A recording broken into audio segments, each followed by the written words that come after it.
There's a lot of nervousness around really asking for what we want, whether you're applying for a job.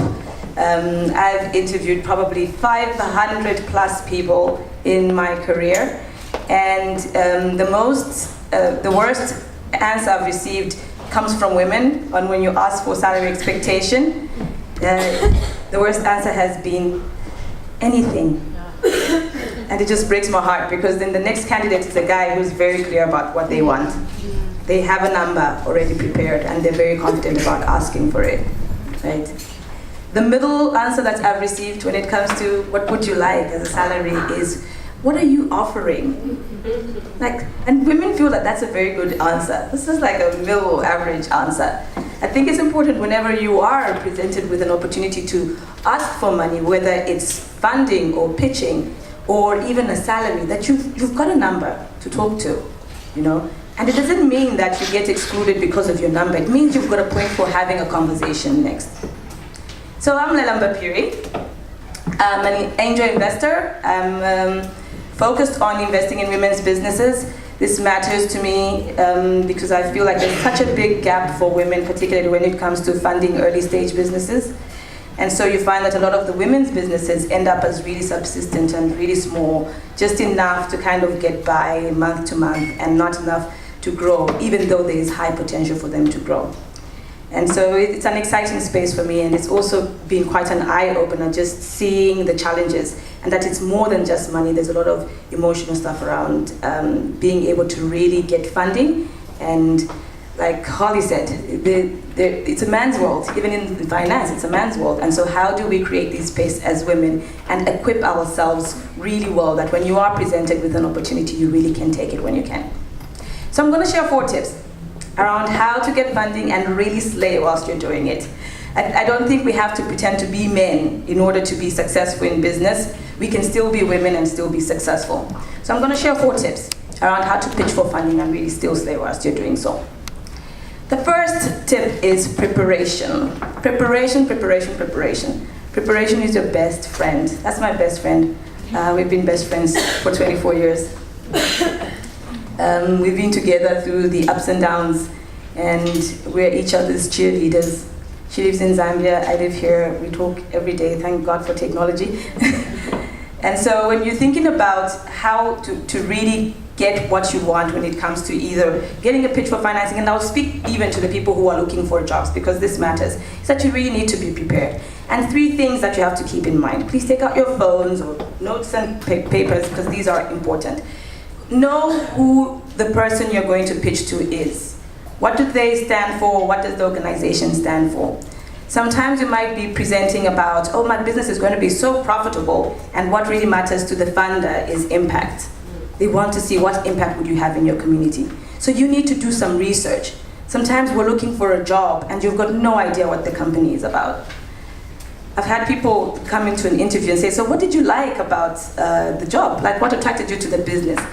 Oh, I was not really sure. I didn't read much, I just saw their advert. Like, please, prepare, prepare, prepare. Just take a bit of time, research who you're going to meet, research about the organization, whether it's funding or employment. Just read through what are they about so that you can position yourself to really be able to link into them. Secondly, this matters because what if you're not aligned? What if what the funder wants is quick growth and what you really want is about impact? And then it means that you always be at odds with your funder. This also matters in your job. You know, you might be about green efficiency and you're in an industry where really they're just shredding papers every day. It makes you feel torn apart, right? So at the end of the day, we always have to dig back into values alignment, because then you last longer in whatever partnership, whether with a funder or with an employer. You have to have your values aligned, because you will find money everywhere, but you're still killing yourself because you don't really believe in what this person does.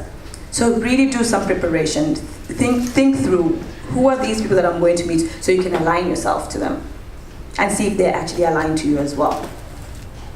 And thirdly is really have your act together. Know what your business is about. Know your numbers in your business. know what you've created in your business, and really be true to your brand. You know, there's nothing like being so inauthentic when you present yourself, because maybe you actually don't believe it. Imagine if Lauren had just gone into the digital space and she really doesn't believe in that. She doesn't believe in creating a 9-to-5 job. You see this separateness from your real authentic self, and so you need to understand your business. And if it's a CV that you're presenting, please just run through your CV. You know it's your history, but just be prepared so that when they're asking you questions, you're not really thinking too hard, like, oh, what year was that, you know? Just prepare. Preparation is really key. Because you know what happens when you don't prepare? Yeah, and you look like you haven't prepared. It's very clear that you haven't prepared. But what is worse is that you create the perception that you're actually not ready. And you might be ready for the money, but you create the perception that you're not ready. And people will just say, okay, we'll probably talk to her next year, when your business could actually be ready. So please prepare. Second step is to really understand the key components of what a pitch should have. And again, here there's 4. I also don't like 50-page business plans. I don't have the attention span for it. I really don't. I don't even have the attention span for listening through a 20-minute presentation on a business. Like, you need to be able to give it to me in 3 minutes. Like, what are you about? Give it to me in 3 minutes. So the 4 key components that I want to see as a funder if I'm looking at your business is, number 1, what's the customer pain point? What need are you solving? You know, what need are you solving? What's the customer pain point? Sometimes it's so fluffy, we want to strategically position ourselves to be able to find a solution. Like, I've gone through 20 words and I still don't know what you do. Like, what's the customer pain point? Number 1, what problem are you trying to solve? We all are in business because we're trying to solve something. So be clear about what that customer pain point is. Number 2, what makes you unique? What's your competitive advantage? Why should I choose you in this space? Again, you're not going to be the only one probably that's doing what you're doing, right? We all get these ideas and we're doing it differently, but what makes you unique? What's your competitive advantage? Sometimes it might just be something as simple as my location. Like, well, maybe I'm located in the township compared to somebody who's located in the suburbs. That's a competitive advantage. That's different, right? But you need to be clear about that. What makes you different? What sets you apart from the next person that might have the same idea or that's doing the same thing? So what's your competitive advantage? Number 3 is, what traction have you had? You know, in the US, I think with the whole drive around entrepreneurship, they've made us kind of believe that you can just have an idea and sell it. In our environment, you need to have had some action before people are even willing to look at your business to fund it.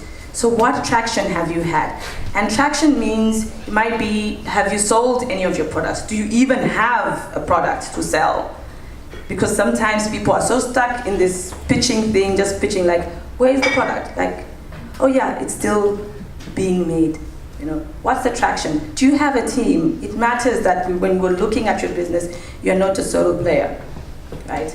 And if it's in a job interview, if you look at traction, it is, what are the things that you have achieved in your career that you can highlight that are relevant to the particular job, right?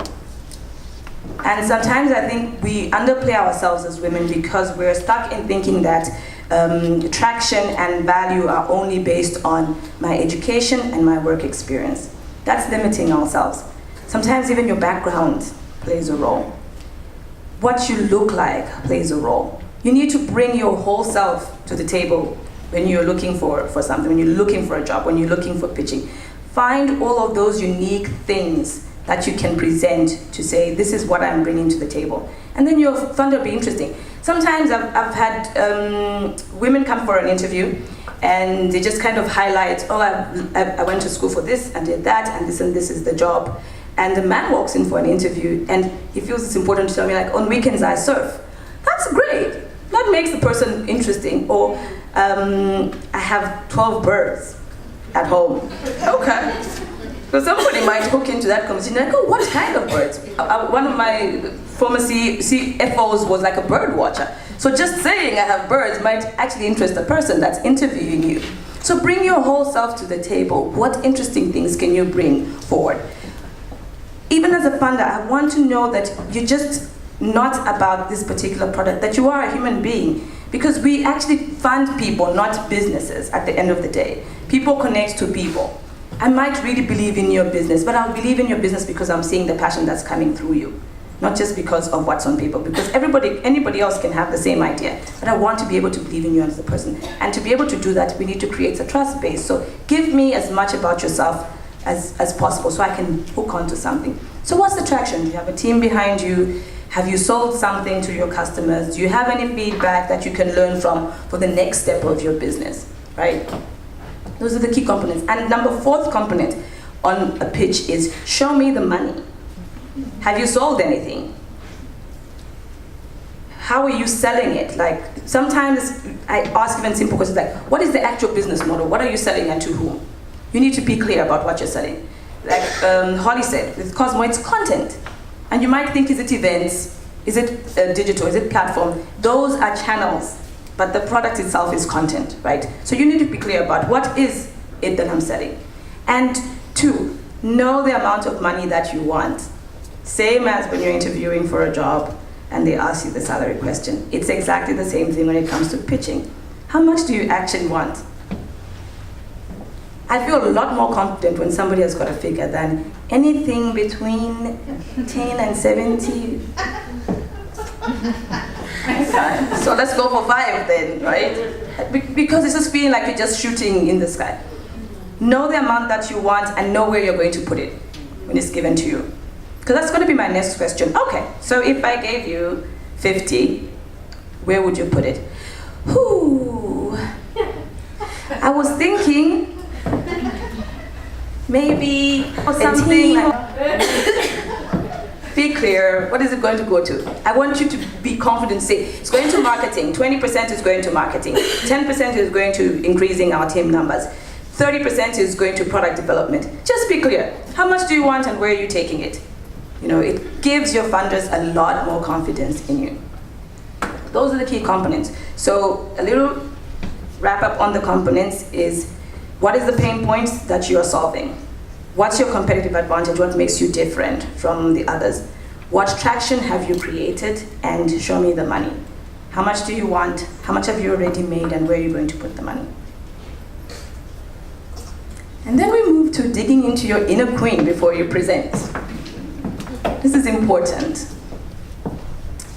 Because your presentation is not just about what you're going to say, it's also how you are projecting yourself. And unfortunately, as women, we're judged a little harsher about how we present ourselves.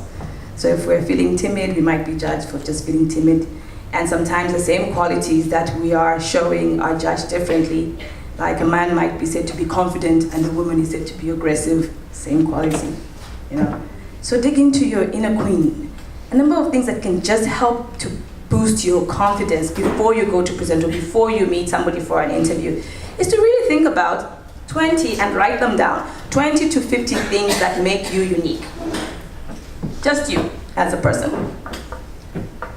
So that you will have interesting things to talk about. 20 to 50 things. Please don't go to 5. 5 is easy for everybody. Dig in really deep.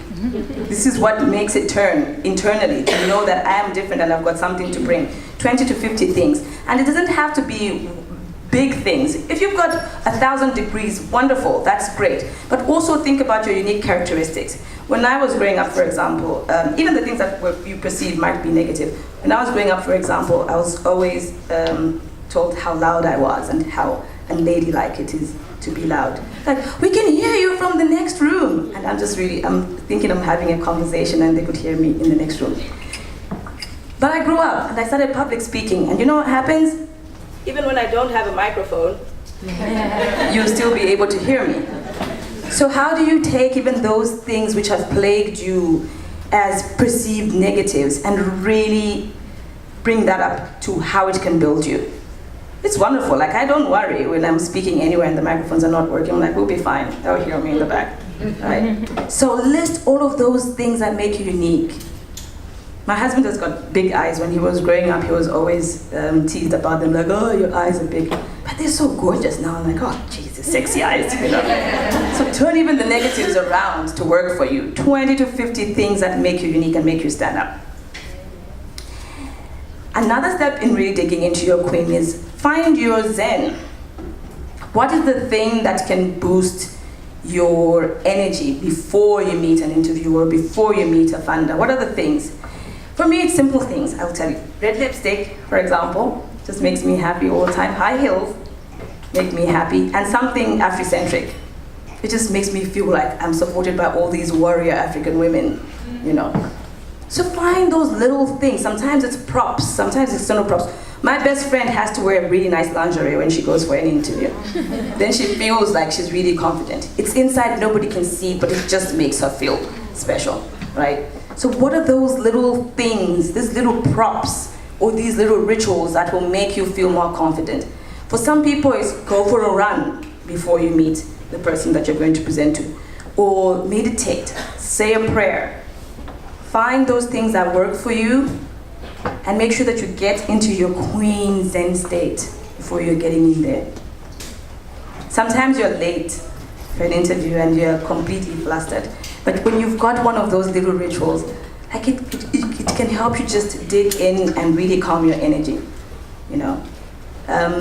For my husband, he actually plays very loud music on his way to anything really important. Like he has all of this upbeat music in the car. That's his thing. I need silence. I just don't want anybody to talk to me. Like, just don't talk to me. You know, I need silence as I prepare. I just need my mental space. So what works for you? Find those things and make sure you're really digging into your inner queen as you go to present. And the final step is actually the presentation. So now when it's time for lights, camera, action, you need to deliver, right? You need to deliver. And the easiest way to deliver with confidence is to be yourself, right? There's all sorts of misconceptions about people who connect. You have to be charismatic, or you have to be confident, don't make any mistakes. Just be yourself. Authenticity wins all the time because people can really connect to you as one. And two, it's a lot of hard work trying to be somebody else. Wouldn't you agree? Mm-hmm. Yeah, it's hard work being somebody else. You know, and that person is already taken anyway, so you can't really do a good job of it when you try to be someone else. You know? So whether you are an extrovert who's bubbly, be yourself. Or you're an introvert who really is just calm, be yourself. I have a friend who's introverted and she's very calm, and she worked in the investment industry where it was really about that dog eat dog and everybody's pushing, like this is how much you have to sell and stuff like that. And so every time she went into these sales meetings with potential customers, she felt so uncomfortable about not being like that. And all of her teammates would say, you need to be a little bit more forceful. And she's like, yeah, I was listening to the customer, I really was. And I think we might have missed this angle and that angle. And they still didn't appreciate that. Until they were about to lose a major customer. And everybody was trying to get the customer back, like, oh no, let's speak to him. And he said, no, I want to speak to her. Because I know that if I ask her, she's going to be genuine about what is needed and that she can think clearly around all of this noise. And that's because she kept herself. She kept being herself in all those meetings. And so when she met him, she explained what the situation was, talked him through the steps and how they could remedy it. And he never wanted to talk to anybody else after that. And the company says, she's genuine and she's not trying to just sell me onto everything. She's able to give me the pros and cons. The easiest way when you're delivering is please be yourself. We want to see who you are at the end of the day. It's really hard work not being yourself. And some little tips now, we're going to do some exercises. Please, could you please all stand up? We're going to do some exercises.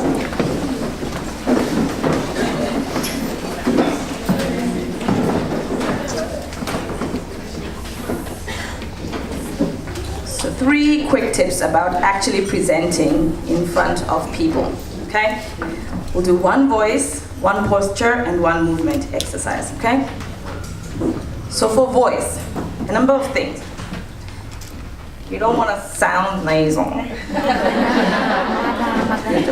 Unless you normally just sound nasal, which is you, so that's fine. You also don't want to sound like you are struggling from your throat.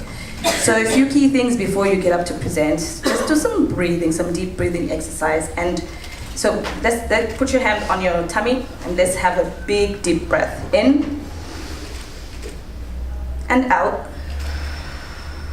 So we're going to do something different on the next breath. When we breathe in, when we breathe out with your voice, okay? Breathe in and out. That's where your voice is supposed to come from. So if you practice that a little bit just before you go on, breathe in, breathe out. That's where your voice should come from. Say, hello. That's really deep there. My son's singing teacher says it should come from your pancake. Apparently your diaphragm is around there. Come from your pancake. So breathe in again and out. Great. So that's just to relax your voice and to make sure you're bringing it out from inside and not struggling with it on your throat. Number 2 is your posture. Let's shake out our shoulders and feel a little bit more relaxed. So when you're presenting, it's important that you have body language that is open, because it makes the people that you're presenting to feel a lot more comfortable. If I'm here and I'm like this, first of all, it's very easy to trip. I'm not balanced. It's easy to trip over yourself. Closing your hands in front of you just makes you feel highly inaccessible. If I'm like this, it's easy to be perceived as cocky and, oh gosh, overconfident. And some people just disconnect just by seeing that, and they won't go past what you are looking like to even listen to anything that you have to say. So having open body language is important. And sometimes if it's a presentation, feel free to, not like use your hands, but to have your hands in front of you, to keep your legs fairly open, not, so shoulder width is fine, it's comfortable. To just make sure that you are stable on your feet and you are reducing your chances of tripping, but also that you are conveying accessibility. People want to be able to connect with you, you should look welcoming. That's what we're trying to go for. So shake around your shoulders, shake it off, shake it off. And so now, when we do our breathing, I would like you to put your hands in front of you as you do your breathing and take your voice out, okay? Breathe in. Breathe out. Yes. So if you are giving an example, it could be as simple as, example number 1. Yeah, your hands are just in front of you. Example number 1. Make sure you're feeling like somebody can easily come and say, oh my gosh, thank you so much for your talk, you know. If you're like this, nobody's coming to say thank you for your talk. So just have some free, open body language, okay? Then when it comes to movement, what we don't want is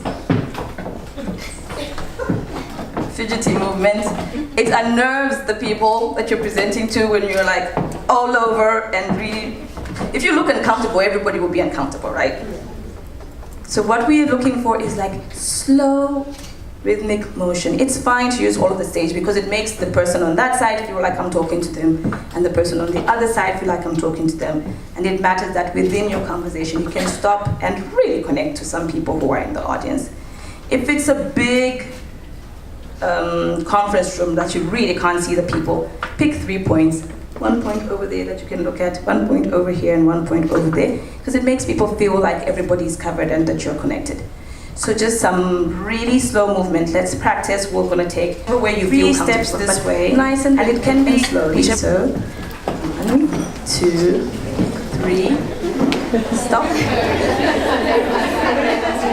Breathe in, out, and the other way. 1, 2, 3, 4. Breathe in and out. Are you feeling tense? No. Exactly.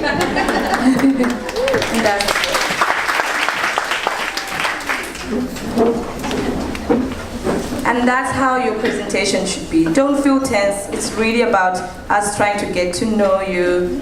And so be as comfortable as possible and make your movements as comfortable as possible. And look great. At the end of the day, it matters. So look great, make sure that you're really feeling confident, okay? And that's it from me. That's how you...